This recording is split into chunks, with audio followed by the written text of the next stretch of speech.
Dilations use the rules of transformation to describe the effects of dilation. Dilations on a coordinate plane around the origin. xy becomes x times the scale factor, y times the scale factor. Now, scale factor is a concept that you should have learned something about in your 6-7 course. Scale, meaning gets larger or smaller, factor by a particular value. So we want to dilate this particular object by a scale factor of 1/2 around the center origin 0, 0. Now, in order to dilate this by a scale factor of 1/2, we need to take each ordered pair and multiply it by 1/2. So I'm going to start with my y. So my y at -3, 0.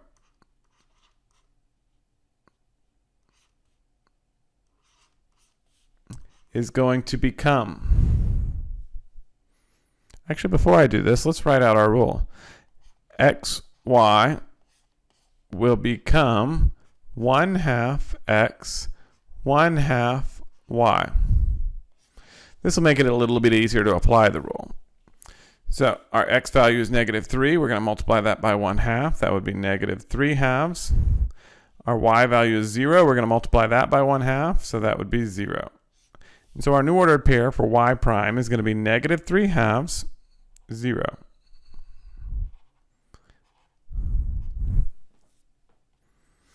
All right, let's go on to another ordered pair. Let's do m. M is at -3, -4. And so we want to apply our m ordered pair to our rule. -3 times 1/2 becomes -3/2. -4 times 1/2 becomes -2. And so we can come over -3/2, -2. That's m prime. G. G is at 0, -2. It's going to become 0 times 1/2, which is still 0. -2 times 1/2 is going to be -1. So G is going to be, or G prime will be at 0, -1. And we now have our new image. Notice that it has gotten significantly smaller. Well, what caused it to get smaller? We're drawing it to scale, which means it's the same exact shape, by a factor of 1/2. By a factor of 1/2. Now we're going to talk about what that factor of 1/2 means in just a minute here, but we can see our shape got significantly smaller. So take into note that a factor of 1/2 made my shape smaller. Dilate by a scale factor of 2. All right, so let's first write our rule. X comma y is going to become 2x comma 2y, because we are dilating by a scale factor of 2. Both the x is getting multiplied by 2 and the y is getting multiplied by 2. So we're going to find some ordered pairs. J is at -2, -3. And we want to dilate by a scale factor of 2. So -2 times 2 is -4. -3 times 2 is -6. And so we want to come over -4, down 1, 2, 3, 4, 5. Oh, wait a minute. J is right there. Now, if J started here and ended up way down here, what does that mean for E? Well, in order for our shape to stay the same but scale factored, it's going to have to be somewhere down here. I can't draw straight down. I'm not sure why. It must be the angle on my board. But it's going to have to be somewhere straight down here, which means it's even further off the graph. So what does that mean about graphing? Obviously, that means we're not going to be able to fit this graph on the graph. We're going to show our work by showing the XY values inputs and their outputs. So we want to go on to M. M is at 1, -2. It will become M prime at 2, -4. X is at 3, -3. It will become X prime at 6, -6. And E is currently at -2. What is that? 1, 2, 3, -4. And it will become E prime at -6, -8.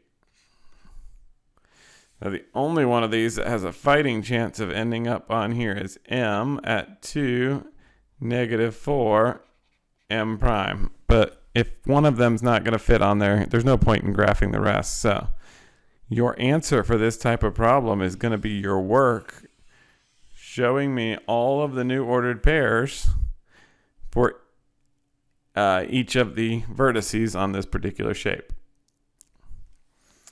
Dilate by a scale factor of 3. Okay, well, what do we know?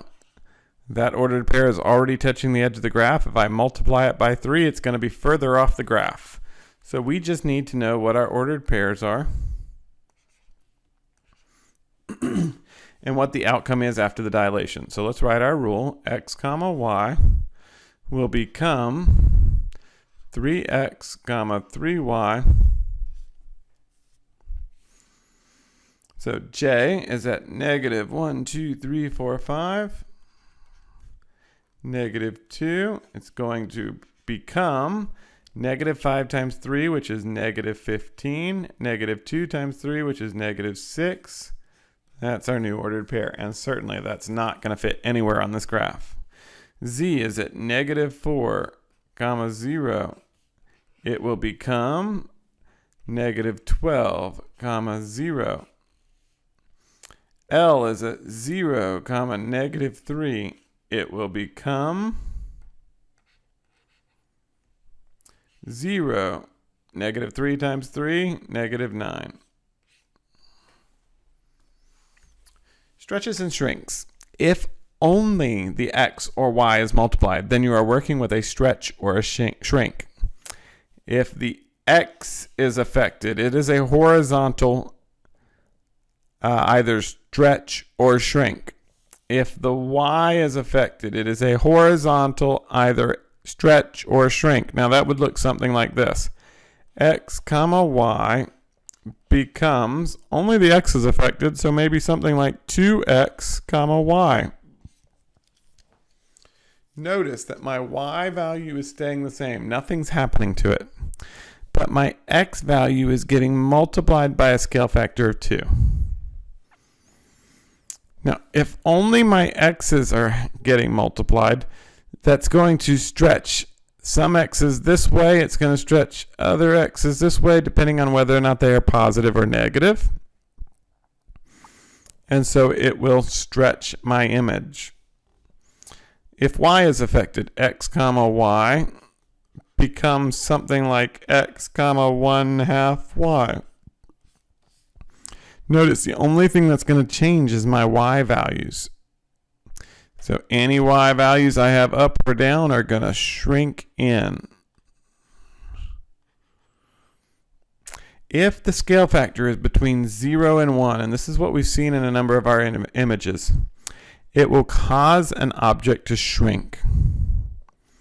If a scale factor is greater than 1, it will cause an object to stretch. So the magic question, what happens when the scale factor is 1? That's right. If the scale factor is 1, the image isn't going to change at all. It's going to stay its exact same size. Okay, well, what if the scale factor is less than 0?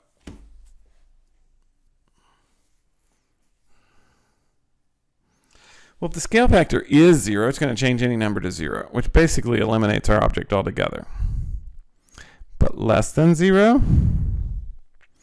Well, we can't really have a less than 0 scale factor.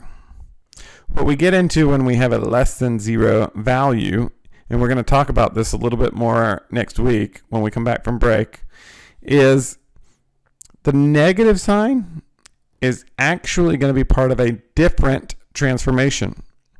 Remember, your reflections had negative signs and we called them opposites, and your rotations had negative signs and we call them opposites. And so anytime we see a negative in front of one of our ordered pairs, that's going to tell us that we're either dealing with a reflection or a rotation, depending on what the order of the xy's are. And so we'll see that a little bit more as we progress. So let's describe the dilation. xy becomes 4xy. Notice the only thing that's changing is the x values. When the value is greater than 1, so we would call that a horizontal stretch. xy becomes x, 5y. Good. Hopefully you said that that was a vertical stretch. We notice that it's only impacting the y's, which means it's going to make it grow either up or down, but stretching it in both directions. All right, xy becomes x, 0.4y. Good. We should have said a vertical shrink. Even though it's not a fraction, we can write 0.4 as a fraction, 4/10 or 2/5, which is less than 1 and greater than 0, but it will cause our image to get smaller. So let's do a horizontal shrink by a scale factor of 0.5. We want to write our rule, so xy becomes in horizontal.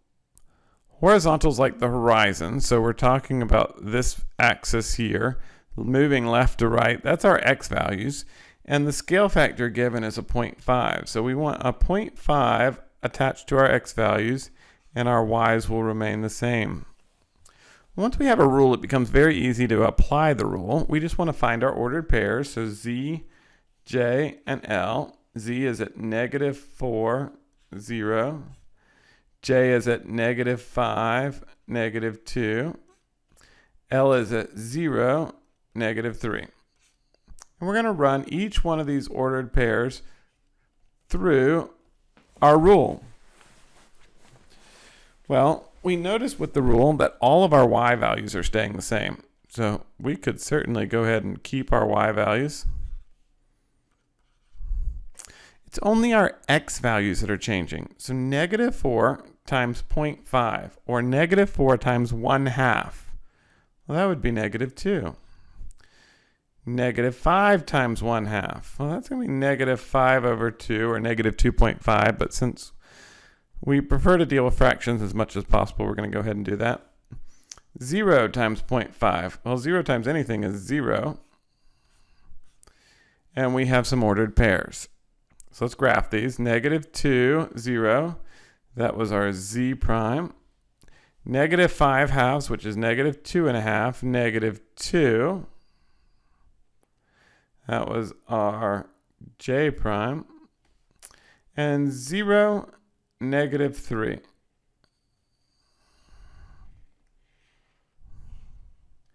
Now, despite the fact that I cannot draw the straightest with the tablet, we can see that for the most part, our image is the same height. It has just shrunken in its width. That's because it had a horizontal shrink take place by this scale factor. Let's try another one. What is the rule? We want a vertical stretch. So vertical meaning up and down, it's impacting our y values. xy will become x, 1.5y. So now let's find our ordered pairs. We have a G, we have a Y, we have an M. We're going to the gem. G is 0, -2.